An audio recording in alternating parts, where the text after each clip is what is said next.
जीवन सुचारू ढंग से चल रहा था कि अचानक 1989 में मेरे हस्बैंड गुजर गए। उनके गुजरने के बाद मेरे पर दुखों का पहाड़ जैसे टूट पड़ा, लेकिन ठाकुर जी को पकड़ के रखा मैंने, इसलिए मैं जीवन में शक्ति आता रहा और मैं अपने जीवन नैया पार करती रही। अब देखिए, मेरी बेटी उस समय 10th पास की थी और उसको स्कूल से स्कॉलरशिप मिलता था और उसका ट्यूशन फी भी नहीं लगता था क्योंकि वो पढ़ने में बहुत तेज थी। कुछ बच्चों को स्कूल से दिया गया था, पर मेरा बेटा का फीस देने के लिए जब मैं स्कूल में गई तो उन्होंने मुझे बताया कि आपके हस्बैंड का डेथ कैंसर से हुआ है, तो आपके बेटे का फीस 1/4 लगेगा, आप एप्लीकेशन वगैरह देके अपना फीस ये ठीक कर लीजिए। ये ठाकुर की दया ही थी मेरे ऊपर कि पब्लिक स्कूल में मेरे बच्चे पढ़ते थे और उसका फीस बहुत ज्यादा था, तो मेरे लिए तो वरदान हो गया। मेरे फादर इन लॉ बोले कि मेरे साथ तुम गाँव में, जो झारखंड में रहते थे, सरप्रीति ऋत्विक थे, वो बोले मेरे साथ चल के रहो, बच्चे वहीं पढ़ेंगे। मैंने कहा कि नहीं, शुरू से मेरे बच्चे दिल्ली में पढ़े हैं, वहाँ पढ़ाई का माहौल नहीं है, मुझे अब इनकी जिंदगी बनानी है। ठाकुर जी बोलते हैं कि अपना जीवन, अपने बच्चों, अपने परिवार का जीवन ही तुमको बचाना है और वही धर्म है। जब उसको बचा पाओगी तभी आगे कुछ होगा। तो मैंने ठाकुर जी का ये बात मेरे मन में बैठा हुआ था। मैंने कहा चाहे जो हो, मैं यही रहूंगी, जॉब करूंगी।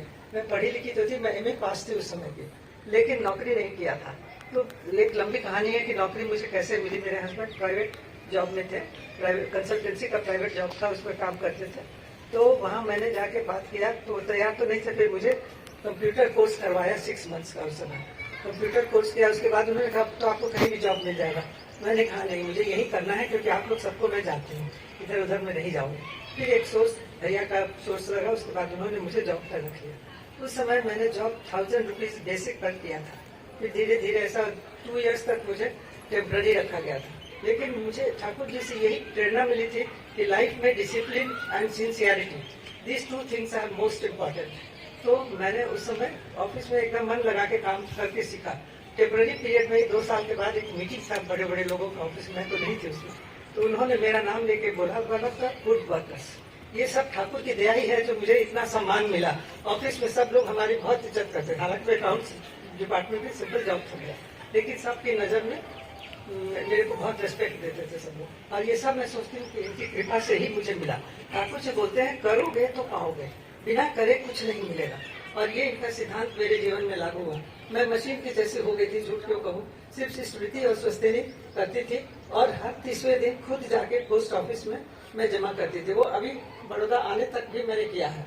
उसके बाद पोस्ट ऑफिस में जमा करना बंद हुआ तो वो केंद्र में जमा करने लगी। अभी बेटा मेरा ऑनलाइन जमा कर देता है। तो ये स्मृति जो है वो एक महान यज्ञ है, वो एक रक्षा कवच है हमारे लिए कि उसके बेसिस पर हम सब कुछ जीवन में कर सकते हैं। बड़े से बड़ा संकट आए उसको हम जीत सकते हैं। तो उसके बाद क्या हुआ, देखिए कि हमारी बेटी 12th के बाद उसका मेडिकल में हो गया और उसको गवर्नमेंट कॉलेज में मिला। मतलब मुझे फीस वगैरह नहीं, सो नॉमिनल फीस था, स्कूल के फीस से भी कम था, नहीं तो मैं अफोर्ड नहीं कर सकती थी पढ़ाना उनको। और फिर बेटा हमारा, मैंने 12th ग्रेजुएशन किया, उसके बाद वो भी चला गया शिवाजी यूनिवर्सिटी ग्वालियर में मास्टर्स इन